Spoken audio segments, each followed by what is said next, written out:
appris comme vous aussi aujourd'hui la démission du président de l'Assemblée nationale.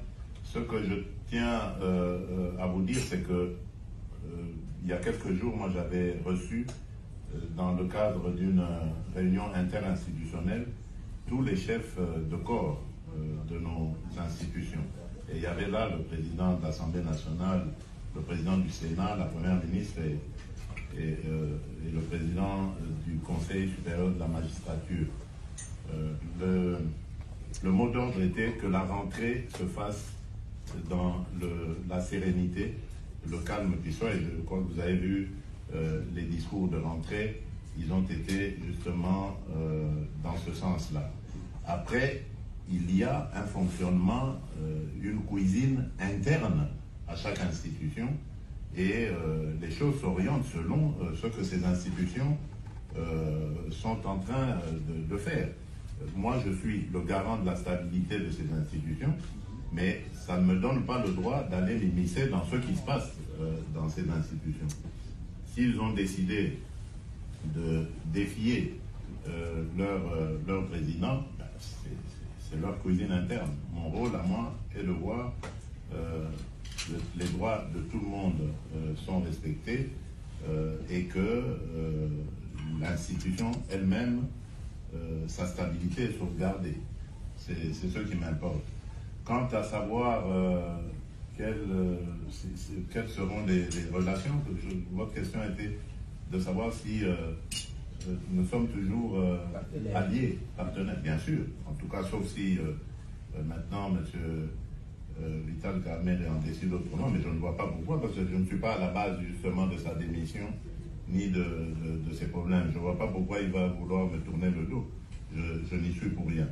Donc, je continue à le considérer comme un allié, comme un frère, et jusqu'à ce que il en sera autrement. Mais ce n'est pas à moi, en tout cas, de le dire à ce stade. Merci beaucoup.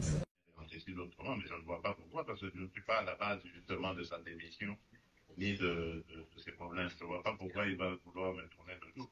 Je n'y suis pour rien. Donc, je continue à le considérer comme un allié, comme un frère, et jusqu'à ce que il en sera autrement. Mais ce n'est pas à moi, en tout cas, de le dire. Merci beaucoup, Excellence, Monsieur le Président. Je pense que ça ne nécessite pas une traduction. On va aller rapidement à la dernière question. Mr. Adam Taylor from Washington Post, and that will be the last question. Thank you very much, Mr. President. La semaine du 22 septembre, le dirigeant de la planète s'est réuni ici à New York à l'occasion de la 80e session de l'Assemblée générale des Nations unies. Pour célébrer ses 80 ans depuis sa création, l'Organisation des Nations unies a choisi les thèmes « Mieux ensemble », plus de 80 ans au service de la paix, du développement et des droits humains. Et comme à l'accoutumée en pareille circonstance, la ville de New York a sorti son dispositif de règlement routier spécial pour le différent cortège présidentiel. C'est sur ces entrefaites que le président de la République démocratique du Congo, Félix-Antoine Tshisekedi Tshilombo, est arrivé la nuit de ce dimanche ici à New York. Accompagné de la distinguée première dame Denise Nyakeru, le chef de l'État a pris ses quartiers dans Manhattan en attendant d'entamer une semaine de travail très chargée aux Nations unies. Désigné vice-président de l'Assemblée générale cette année, le président Félix Tshisekedi Tshilombo a la lourde tâche de remplacer le président en cas d'absence ou d'empêchement et de présider certaines réunions des commissions des Nations unies. Il est donc membre du bureau de l'Assemblée générale, un organe qui aide le président à coordonner les travaux, à établir et à organiser l'ordre du jour des sessions et à superviser l'application du règlement intérieur. Le rendez-vous annuel des chefs d'État intervient cette année dans un contexte très particulier, marqué par des tensions géopolitiques à travers le monde, des remises en cause du multilatéralisme et des crises sécuritaires.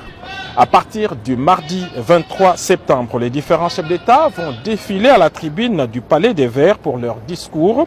Et comme le veut la tradition, le président des États-Unis d'Amérique, Donald Trump, sera le premier à ouvrir les balles. Et le même jour, dans la soirée, le président de la République, Félix-Antoine Tshisekedi Tshilombo, prendra la parole à son tour pour son grand oral les 6e de la série.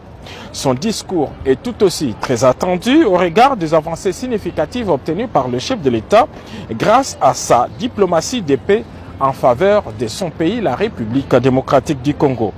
Cette Assemblée générale est aussi l'opportunité offerte au chef de l'État d'intensifier son plaidoyer à l'international pour la reconnaissance du Génocoste.